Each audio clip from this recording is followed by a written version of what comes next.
I'm Andrew Botsford. I'm a member of the board of the Hampton Theatre Company, and this is my contribution to our winter reading list ideas. So when the pandemic hit, I was not reading as much as I might have, but I started reading a lot more, as I know many of you have. And I started out with a series of books by an author named Kate Atkinson. She's a Scottish writer, and this series, she's written many novels, but this series happens to be mysteries, featuring one character named Jackson Brodie.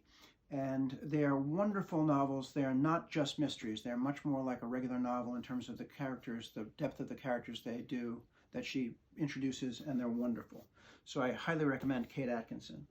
I started to read and am continuing to read a book called Liturgy of the Ordinary, Sacred Practices in Everyday Life by Tish Harrison Warren.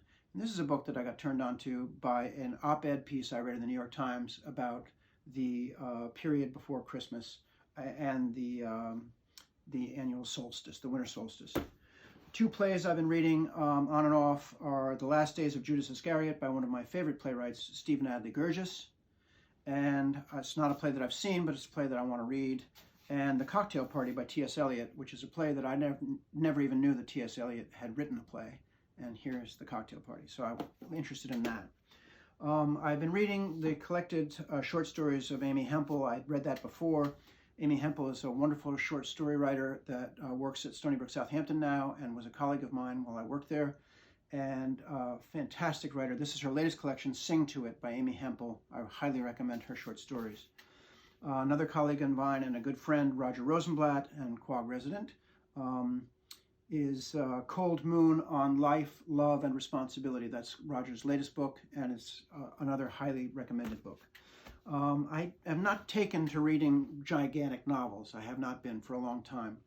But last summer, I read the first one of a couple that I've been reading. One is The Index of Self-Destructive Acts by Christopher Beha, who also happens to be the editor of Harper's Magazine, and he's a Quag resident, did a Conversations with the Author program. And I read this novel. It's a long novel, but just the title alone is enough to bring you in. The Index of Self-Destructive Acts, fantastic book. Really good. I picked up randomly off the shelves of my library a John Irving book. I've only read one John Irving book before. I've seen some of the movies based on books he's written. And A Prayer for Owen Meany. And this turned out to be a very timely selection for me and a wonderful book that I really enjoyed. Right now I am reading, well, let me say this first. I believe that people should start the day or end the day with a bit of poetry because I think it's a great idea. So keep a book of poetry by your bed or by the breakfast table and end and start each day with poetry. You can't go wrong. And you can't go wrong with books by collections by Billy Collins. He's another colleague of mine, a former colleague of mine at Stony Brook, Southampton, and his poetry is marvelous. Great way to end or start the day, and don't be afraid you won't understand his poetry like some of the things I read in the New Yorker that I can't comprehend. This is clear and wonderful poetry. Right now I'm reading the collected stories of Elizabeth Bowen, who it turns out is a highly regarded short story writer over almost the entire 20th century.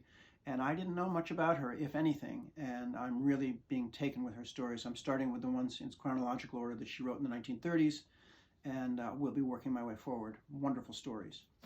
So that's what I have.